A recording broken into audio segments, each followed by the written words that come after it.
Starship has ignited unparalleled excitement, standing out as a groundbreaking innovation poised to redefine space travel. SpaceX envisions a dramatic leap in launch frequency, aiming to shift from a few hundred annual launches to several hundred each month. However, achieving this ambitious milestone will demand more than just Starship itself. To realize this vision, an expansive network of large-scale launch towers will be essential to streamline and optimize the launch process.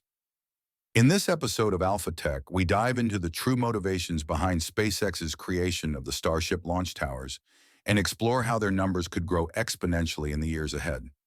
Currently, SpaceX operates 3 Starship launch towers, though only one is actively in use.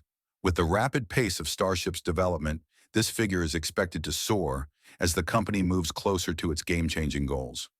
The first launch tower to be discussed is the one at Starbase, which has undergone 6 Starship test launches so far and could potentially be used for the 7th and even the 8th flight early next year. Starship has yet to perfect catching both stages with its chopstick arms. This is the first launch and catch tower for Starship ever used by SpaceX. It serves as a guiding structure for one of the most critical support systems for Starship launches. Following lessons learned, SpaceX quickly moved forward to build a second launch tower, located right next to the first one at Starbase. This tower was assembled in record time, taking only 4 months to complete after the modules were prepared at the Kennedy Space Center. At first glance, the 2 towers appear similar, but upon closer inspection, the second tower is slightly taller, by just over 2 meters. There are also some differences between the new and old towers due to modifications to certain components. For instance, the water deluge and launch pad systems have been replaced with new structures. More importantly, Starships have been upgraded to a new version called Starship V2. This version contributes to changes in the launch and catch tower system. Starship V2 is slightly taller than V1, though it may be challenging to notice any significant height difference when observing the prototypes currently being built. One thing we do know for sure is that the Block 2 booster will be equipped with Raptor 3 engines. While Raptor 2 provides 230 tons of thrust, Raptor 3 increases that by 50 tons, delivering 280 tons. With a significant thrust increase between Raptor 2 and 3, the new booster design will be in a class of its own, boasting nearly 10,000 tons of thrust, approximately 3 times that of Saturn V and 14 times that of Falcon 9. Imagine 14 Falcon 9 boosters firing simultaneously. That's the power of the Super Heavy Block 2. It's highly likely that Starship Phi-2 also features SpaceX's 3rd Starship launch tower at LC-39A in Florida. In fact, this tower predates the 2 towers mentioned earlier, having been constructed in late 2019. However, its progress was halted due to changes in rocket design and internal competition between the Texas and Florida sites. Ultimately, priority for the Starship program was given to the Texas site, where their launch and catch systems were completed first. It wasn't until the middle of last year that we saw renewed activity around Starship Tower LC-39A. While the company has only demolished the base structure so far, this signals the emergence of a new architecture, possibly featuring a flame trench system similar to the new launch site at Starbase. Furthermore, SpaceX has begun expanding Starship's presence at LC-39A. In an environmental impact statement for Starship operations at LC-39A, SpaceX proposed building a separate catch tower located farther south than the integration tower. This setup could allow the booster and ship to be caught on separate towers. Alternatively, the ship could be caught while the booster remains on the launch pad, reducing the risk of booster damage. This means that at LC-39A alone, SpaceX could have 2 towers dedicated to Starship launches and landings. This aligns with the company's stated goal of conducting 44 launches and landings, including both ground pads and drone ships. If investigations proceed smoothly, launches from Florida could happen by the middle of next year, as Elon previously announced. At this point, have I missed mentioning any of SpaceX's launch towers? Pause the video and comment below to see how many SpaceX launch towers you can recall. Don't forget to like our video if you're enjoying it. In total, we have 4 towers that could be operational next year. Components of the new towers at LC-39A have appeared more and more at SpaceX's factory, However, that's still not enough. SpaceX has plans to build yet another launch tower. In March, SpaceX proposed taking over Space Launch Complex 37, SLC-37, at Cape Canaveral from the U.S. Space Force. If SpaceX is not permitted to use SLC-37, the company may build an entirely new launch pad named Space Launch Complex 50. If this becomes SpaceX's chosen path, SLC-50 will be constructed on undeveloped land north of SLC-37 and south of SpaceX's primary pad for Falcon 9 launch rockets at Space Launch Complex 40. The number of Starship launch towers could expand even further. SpaceX's plans for expansion have become increasingly evident, with components for new launch towers appearing more frequently at its factories. However, even this growth isn't enough. SpaceX has plans to build yet another launch tower. In March, the company proposed taking over Space Launch Complex 37, SLC-37, at Cape Canaveral from the U.S. Space Force. If this proposal isn't approved, SpaceX may construct an entirely new launch pad, tentatively named Space Launch Complex 50, SLC-50. This site would be located on undeveloped land north of SLC-37 and south of SpaceX's primary Falcon 9 launch pad at Space Launch Complex 40. The number of Starship launch towers could expand even further due to increasing demand from the U.S. military. With plans for thousands of SpaceX flights annually, this could necessitate as many as 100 Mechazilla towers. Naturally, this demand may also lead to the establishment of numerous Starship launch sites worldwide, potentially including new sites in California.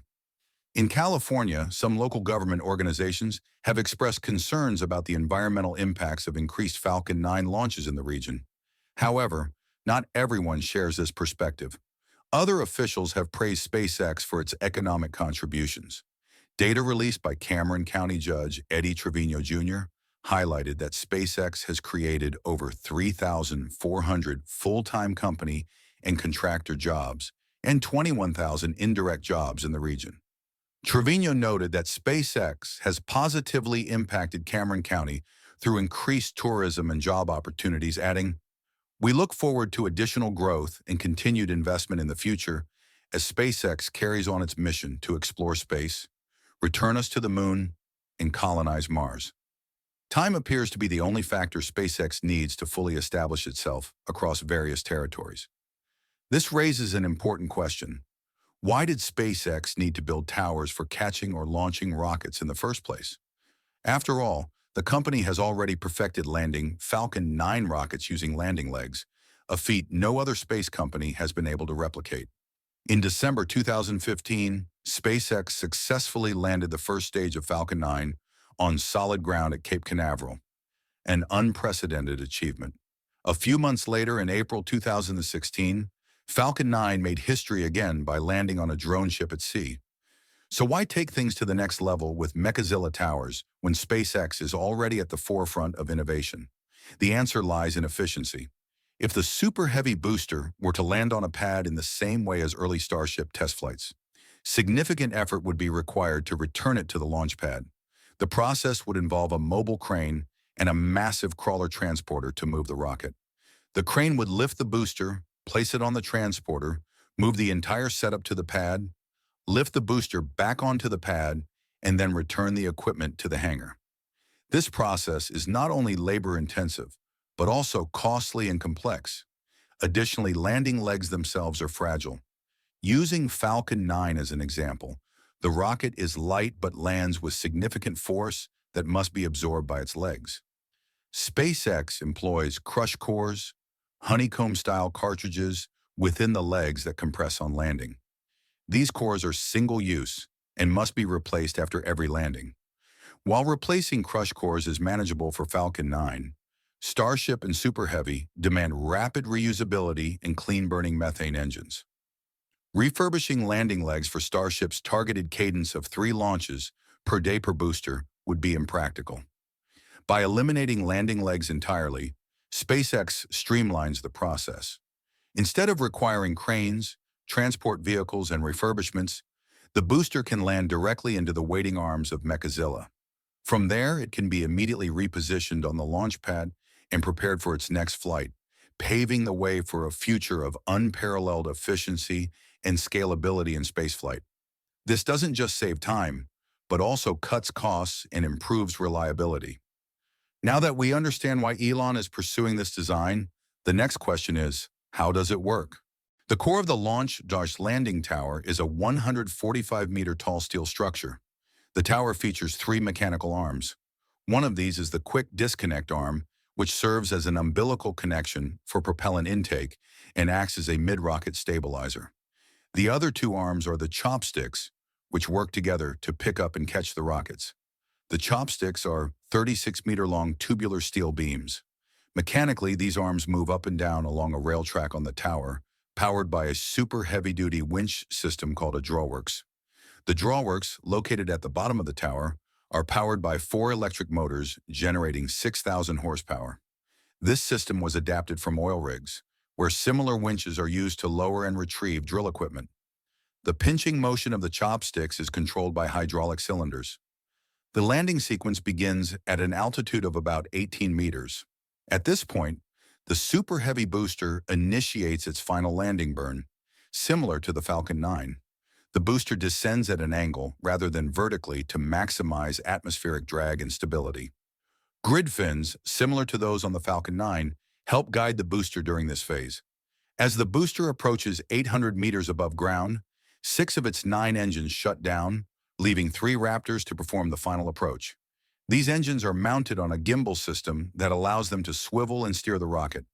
At a height of 65 meters, 2 more engines shut down, leaving just 1 to control the hover.